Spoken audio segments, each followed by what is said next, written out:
दोस्तों, आज की कहानी में हम देखेंगे कि एक अनजान वायरस फैलने की वजह से धरती पर मौजूद सभी इंसान मारे जाते हैं, लेकिन कहीं से एक आदमी अभी भी जिंदा बचा है जो पिछले 2 सालों से किसी और जिंदा इंसान को ढूंढने के लिए इधर उधर भटक रहा है। लेकिन फिर एक दिन उसे एक औरत मिलती है जो उसे बताती है कि पृथ्वी पर सिर्फ हम दोनों ही जिंदा बचे हैं और अब हम दोनों को ही मिलकर बच्चे पैदा करने हैं और धरती पर जनसंख्या को आगे बढ़ाना है। तो कहानी शुरू होती है और हमें बताया जाता है कि एक अनजान वायरस की वजह से धरती पर मौजूद सभी इंसान मारे गए, लेकिन एक आदमी अभी भी जिंदा बचा है जिसका नाम फिलिप है। अब बेचारा फिलिप अकेला ही काफी सालों से इधर उधर भटक रहा है ताकि उसे कोई जिंदा इंसान मिल जाए, लेकिन उसे कोई नहीं मिलता, जिससे वह बहुत परेशान हो जाता है और वापस अपने होम टाउन आ जाता है। जिस बीच उसे एक साइन बोर्ड दिखता है तो वह उस पर लिख देता है कि एक इंसान अभी भी जिंदा है। आगे वो अपने घर पहुंचता है और सोचता है कि मैं इस घटिया घर में क्यों रहूं, जबकि मेरे टाउन में बहुत बड़े बड़े रईसों के घर हैं। जिसके बाद वो टाउन के सबसे अमीर आदमी के घर पर रहने के लिए चला जाता है, जिसमें वो बड़े बड़े म्यूजियम से चुराई हुई पेंटिंग्स को टांग देता है जिन सबकी कीमत अरबों डॉलर्स में थी।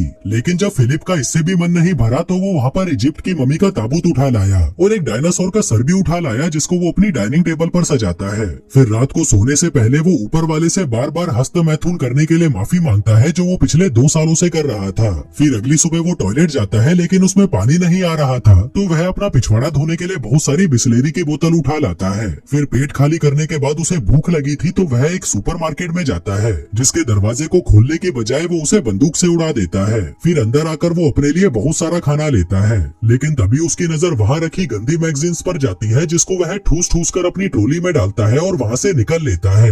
रात को वह $10,000 की वाइन खोलता है और ऊपर वाले को शुक्रिया करता है, जिसके बाद वो 2 बार हाथ गाड़ी चलाता है और चुपचाप सोने चला जाता है। फिर अगले दिन फिलिप अपना टाइम पास करने के लिए घर के महंगे महंगे सामानों को बर्बाद कर देता है, लेकिन जब इससे भी उसका मन नहीं भरता तो वह एक महंगी मस्टैंग को एक सस्ती कार से भिड़ाकर विस्फोट कर देता है, क्योंकि वो बेचारा कब तक अपनी हाथ गाड़ी चलाकर टाइम पास करता। अब ऐसे करते करते कुछ दिन बीत जाते हैं और हम देखते हैं कि फिलिप का घर एक कबाड़ खाना बन चुका है, और वैसे भी वो इस घर को क्यों ही साफ करता, ये घर उसका थोड़ी ना था। आगे वो एक रबर के पूल को दारू से भर देता है और उसी में नहाता है, उसी को पीता है। इसी बीच अचानक उसे जोर का टॉयलेट आ जाता है, लेकिन उसके टॉयलेट में कबाड़ भरा पड़ा था, इसलिए वो अपने लिए एक नया कमोड बनाने की सोचता है। वो एक स्विमिंग पूल के फट्टे को बीच में से काट देता है और वहीं पर हगने बैठ जाता है। फिर हगने के बाद वो एक बार में जाता है और वहाँ पर रखे हुए खिलौनों से पूछता है कि क्या तुम लोग थोड़ी दारू पीना चाहोगे, लेकिन जब वो खिलौने उसे कोई जवाब नहीं देते तो वह खुद ही पूरी बोतल दारू की पीकर वहाँ पर बेहोश हो जाता है। थोड़ी देर बाद जब उसे होश आता है तो वह खिलौने को अपने साथ कार में लेकर एक लड़की के पुतले के पास जाता है और उससे बातें करने लगता है। कहता है कि मैं बहुत दिनों से तुम्हें नोटिस कर रहा हूँ, लेकिन मुझ में इतनी हिम्मत नहीं थी कि मैं तुम्हें अपनी दिल की बात बता सकूं।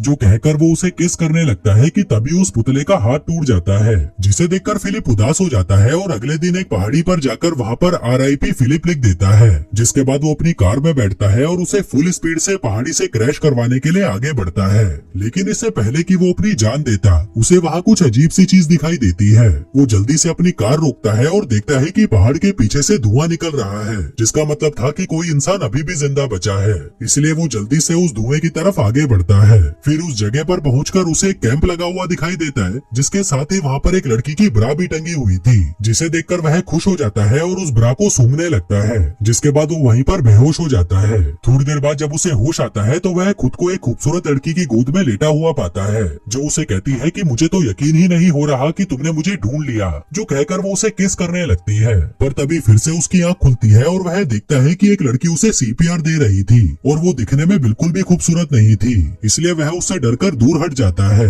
वो उससे पूछता है कि वो खूबसूरत लड़की कहाँ गई, जिस पर वो लड़की, जिसका नाम कैरल होता है, कहती है कि तुम बेहोश हो गए थे और तुमने अपने कच्चे में सुसु भी कर दिया था, इसलिए मैं तुम्हें CPR दे रही थी। फिलिप कहता है कि मैंने सुसु नहीं किया, ये पहले से ही गीला था, जो कहते हुए वो उसकी तरफ बढ़ने लगता है, जिससे घबराकर कैरल अपनी बंदूक निकाल लेती है। कहती है कि पहले तो मेरी ब्रा नीचे रखो और ये बताओ कि क्या तुम एक अच्छे इंसान हो। वो कहता है कि हाँ मैं अच्छा हूँ, तुम मुझ पर भरोसा कर सकती हो। वो पूछती है कि तुमने ही उस साइन बोर्ड पर अपने बारे में लिखा था। फिलिप कहता है कि हाँ वो मैंने ही लिखा था। दरअसल अकेले रह रहकर मैं परेशान हो चुका था और अपनी जान देने ही जा रहा था कि तभी मुझे तुम दिखाई दी, जो सुनकर कैरल को उस पर तरस आ जाता है और वह उससे दोस्ती कर लेती है। आगे वो दोनों साथ में बैठकर कॉफी पीने लगते हैं, जहाँ पर हम फिलिप को देखते हैं जो बिल्कुल भी खुश नहीं था, क्योंकि वो अपने लिए हमेशा से एक खूबसूरत लड़की चाहता था, लेकिन उसे क्या मिला, ये जंग लगा कबाड़। जिसके बाद वो कैरल को अपना घर दिखाने ले जाता है, लेकिन तभी रास्ते में कैरल उसे एक स्टॉप साइन पर रुकने के लिए कहती है, जिसके बाद वो दोनों दाएं बाएं देखकर चेक करते हैं कि कहीं कोई सड़क क्रॉस तो नहीं कर रहा। आगे घर आकर फिलिप कैरल को अपना टॉयलेट वाला पूल दिखाता है, फिर कचरे वाला पूल दिखाता है और फिर दारू वाला पूल दिखाता है। फिर अंदर आकर कैरल को वहाँ बहुत सारे मैगजीन के ढेर पड़े हुए दिखते हैं, तो वह उससे पूछती है कि ये सब क्या है। फिलिप कहता है कि ये मेरी हाथ गाड़ी चलाने के लिए गंदी मैगजीन्स हैं। जो सुनकर कैरल हंसने लगती है और कहती है कि मैं तुम्हें जज तो नहीं करना चाहती, पर तुम मुझे बहुत बड़े ठरकी लगते हो। जो सुनकर फिलिप को बहुत बुरा लगता है और वो उसे वहीं पर छोड़ आता है जहाँ से वो उसे उठाकर लाया था। फिर अगली सुबह जब उसकी नींद खुलती है तो वह देखता है कि कैरल फिर से वहाँ पर आ गई है और उसके घर का कचरा साफ कर रही है। फिलिप कहता है कि आगे से जब तुम मेरे घर का कचरा साफ करने आओ तो मुझे बता कर आना। जो सुनकर कैरल को गुस्सा आ जाता है और वह फिर से वहाँ पर उस कचरे को फैला देती है। फिलिप उसे रोकने की कोशिश करता है तो वह कहती है कि हमें इसे साफ करने के लिए क्लीनर चाहिए, जिसको लेने के लिए वो दोनों सुपरमार्केट पहुँच जाते हैं। तभी फिलिप अपनी कार को हैंडीकैप लोगों की पार्किंग में खड़ी कर देता है, तो कैरल उसे कहती है कि ये जगह हैंडीकैप लोगों की है, तुम अपनी कार कहीं और खड़ी करो। जो सुनकर फिलिप को गुस्सा आ जाता है और वो कहता है कि कहीं तुम पागल वागल तो नहीं हो, इस दुनिया में हम दोनों के अलावा कोई और है ही नहीं, तो यहाँ पर हैंडीकैप इंसान कहाँ से आएगा। कैरल कहती है कि जो भी हो, पर तुम अपनी कार को कहीं और पार्क करो। अब फिलिप का दिमाग घूम चुका था, तो वह अपनी कार को सीधा सुपरमार्केट के अंदर घुसा देता है। फिर रात को वह अपने खिलौने दोस्तों से बात करने बार में जाता है और उन्हें बताता है कि अब मैं इस दुनिया का आखिरी इंसान नहीं रहा। मुझे लगा था कि मुझे एक खूबसूरत लड़की मिलेगी जिसके साथ मैं रोज मजे करूंगा, लेकिन मुझे क्या मिला, ये सड़ा हुआ करेला कैरल। फिर अगली सुबह जब वो बियर से कुल्ले कर रहा था, तभी वह देखता है कि कैरल अपना सामान पैक करके वहीं पर रहने आ रही है। जो देखकर वह दौड़ता हुआ उसके पास आता है और कहता है कि तुम्हें पता है ना ये दुनिया कितनी बड़ी है, तो तुम्हें रहने के लिए मेरे घर का बगल वाला घर ही मिला था। कैरल कहती है कि तुम्हें इससे क्या प्रॉब्लम है, क्या तुम्हें डर लग रहा है कि मैं तुम्हें गंदी गंदी हरकतें करते देख लूंगी। तभी फिलिप उसके सामने अपना कच्छा उतार देता है और कहता है कि ले देख ले, अब और क्या ही बचा है देखने के लिए। कैरल कहती है कि देख यार, हम दोनों को किसी मकसद के लिए चुना गया है और वो मकसद है धरती की जनसंख्या को आगे बढ़ाना। फिलिप कहता है कि देखो मैं तुम्हारी इंसल्ट तो नहीं कर रहा, लेकिन मैं तुम्हारे साथ सुहागरात मनाने में बिल्कुल भी इंटरेस्टेड नहीं हूँ, चाहे तुम इस धरती की आखिरी औरत ही क्यों ना बची हो। जो कहकर वो वहाँ से चला जाता है और अपनी टट्टी वाले पूल पर बैठकर हगने लगता है। पर तभी कैरल वहाँ पर आती है और कहती है कि क्या तुम अंदर जाकर नहीं हग सकते।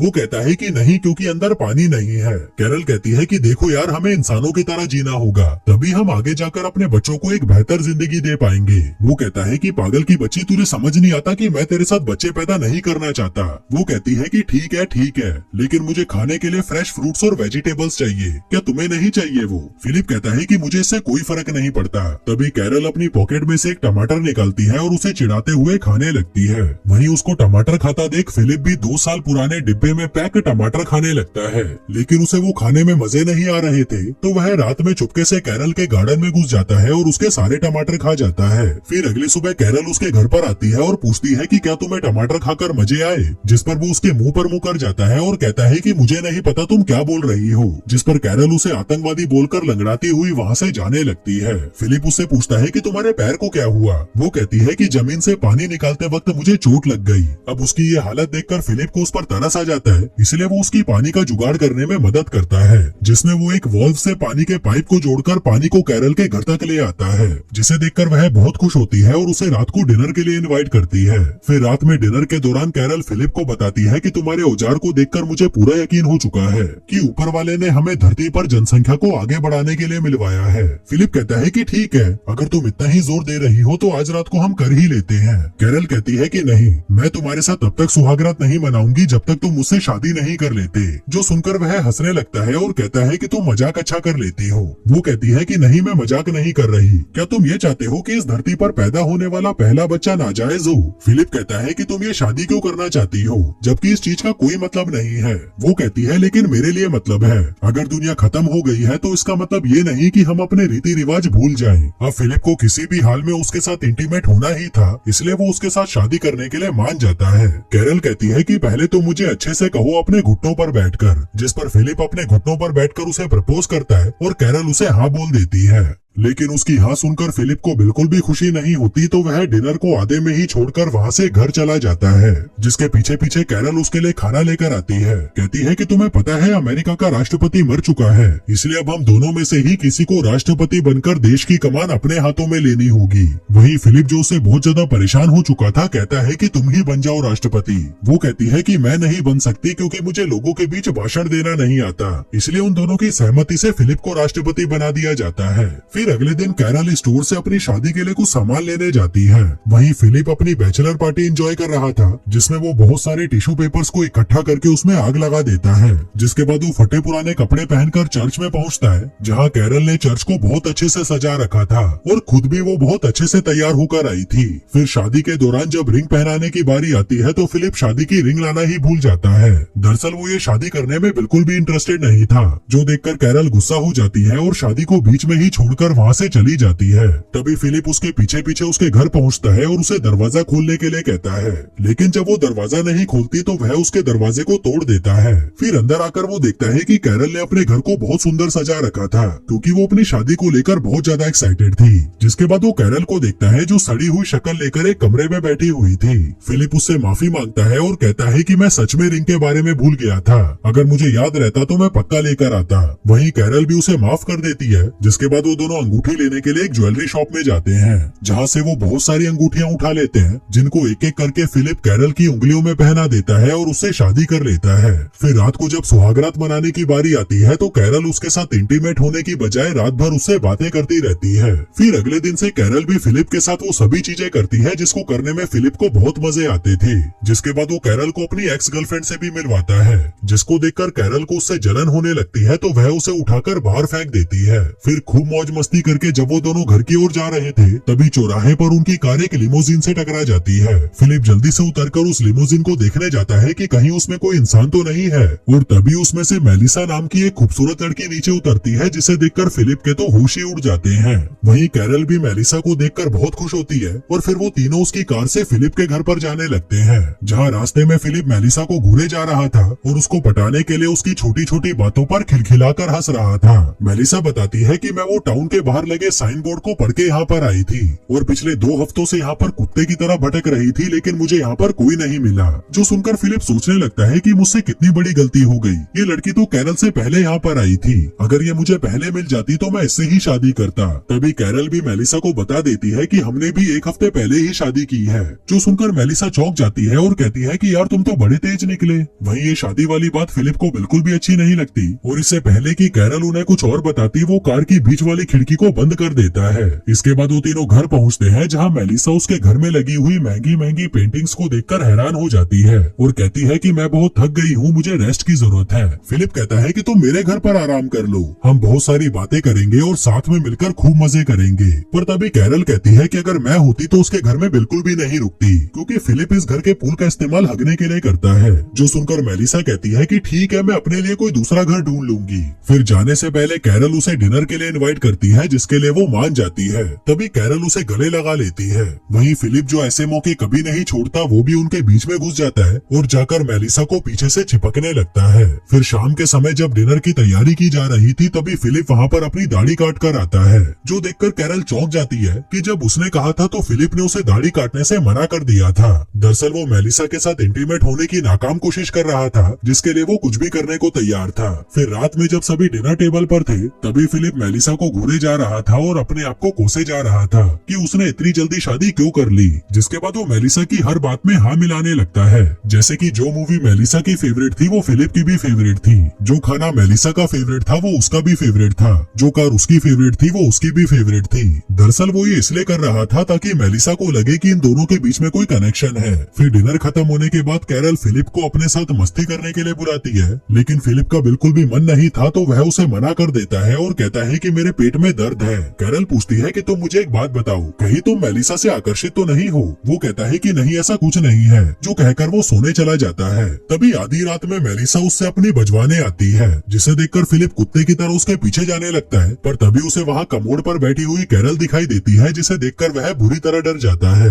फिर अगली सुबह मेलिसा फिलिप से मिलने आती है, जहाँ वो देखती है कि फिलिप एक्सरसाइज कर रहा था। दरअसल वो मेलिसा को अपनी बॉडी दिखाकर पटाना चाहता था। मेलिसा उसे बाहर बुलाती है और पूछती है कि ये सब क्या है। फिलिप कहता है कि ये मेरी तरफ से तुम्हारे लिए एक तोहफा है, क्योंकि मैंने तुम्हारी लिमोजिन जो तोड़ दी थी। वो कहती है कि तुम्हें ये सब करने की कोई जरूरत नहीं है। इसी बीच कैरल फिलिप को आवाज लगाकर अपने पास बुलाती है और पूछती है कि क्या तुमने मेलिसा को एक नई कार गिफ्ट की है। वो कहता है कि हाँ, क्योंकि मैंने उसकी लिमोजिन तोड़ जो दी थी। वो कहती है कि तुम्हारे पास ये सब करने का टाइम है, जबकि मैं तुम्हें 100 बार बोल चुकी हूँ कि मेरा दरवाजा ठीक कर दो, पर तुम्हारे पास इसके लिए टाइम नहीं है। अब मुझे नहीं पता तुम इसे कैसे भी ठीक करो। आगे कैरल मेलिसा को अपनी शादी की फोटोज दिखाती है जो उसने खुद ड्रॉ की थी। मेलिसा पूछती है कि अगर तुम दोनों की शादी हो चुकी है तो तुम दोनों साथ में क्यों नहीं रहते। वो कहती है कि नहीं, मैं उसके साथ नहीं रह सकती, वो बहुत गंदा है। मैंने उसके साथ शादी सिर्फ धरती पर जनसंख्या को बढ़ाने के लिए की है। वहीं जब फिलिप दरवाजा ठीक कर रहा था तभी मेलिसा उसके पास आती है। वो कहती है कि मेरे पास एक जनरेटर है जिससे हम बियर को ठंडी करके पी सकते हैं, इसलिए तुम शाम को कैरल को लेकर मेरे घर पर आ जाना। लेकिन फिलिप अकेले ही उसके घर बियर पीने पहुंच जाता है और उसे कहता है कि कैरल की तबीयत खराब है इसलिए वो नहीं आ सकती, जबकि इसने कैरल को बताया ही नहीं था कि मेलिसा ने इनको बियर पीने के लिए इनवाइट किया है। फिर बातों के दौरान मेलिसा उसे बताती है कि मैं पिछले 2 सालों से किसी मर्द की तलाश में भटक रही हूँ, क्योंकि मुझे भी मजे करे काफी साल बीत चुके हैं। मेरी भी कुछ जरूरतें हैं जिन्हें मैं पूरा करना चाहती हूँ। फिलिप कहता है कि हाँ, मैं समझ सकता हूँ, ये सब नेचुरल है। मेलिसा कहती है कि मैं तुम दोनों के लिए बहुत खुश हूँ कि तुम दोनों साथ में हो। भले ही तुम दोनों में अनबन चलती रहती है पर तुम दोनों साथ में तो हो, जिसकी मैं बहुत इज्जत करती हूँ। वहीं फिलिप उसे ये बताने के लिए तड़पा जा रहा था कि मैं कैरल से बिल्कुल भी खुश नहीं हूँ। मैं तो तुम्हारे जैसी किसी लड़की के साथ मजे करना चाहता था, पर मुझे क्या मिला, ये सड़ा हुआ कचरा। मेलिसा कहती है कि मेरी भी किस्मत देखो, मुझे धरती पर मौजूद एक आखिरी मर्द मिला और वो भी शादीशुदा। फिलिप कहता है कि चिंता मत करो, अब वो मर्द शादीशुदा नहीं रहेगा। जिसके बाद वो अपनी शादी तोड़ने के लिए कैरल के पास जाता है, लेकिन वो उसे कुछ कह नहीं पाता क्योंकि वो उनकी शादी की फोटो से दरवाजे पर टांगने वाला दिल बना रही थी, जो देखकर उसे कैरल पर तरस आ जाता है और वो उसकी फीलिंग्स को हर्ट नहीं करना चाहता था, इसलिए वो चुपचाप वहाँ से अपने घर चला जाता है। वहीं दूसरी तरफ हम एक ऑडी को आते हुए देखते हैं, जिसका मतलब था कि एक इंसान और भी है जो इस धरती पर जिंदा बचा है। जो इंसान वहाँ पर फिलिप का वो अलाइव वाला बोर्ड देखता है और उस टाउन की तरफ निकल पड़ता है। अब ये इंसान कौन था और उन लोगों के अलावा और कितने इंसान हैं जो अभी भी जिंदा बचे हैं, और क्या अपना फिलिप मेलिसा के साथ सुहागरात मना पाएगा, ये सब देखेंगे हम अगले वीडियो में। धन्यवाद।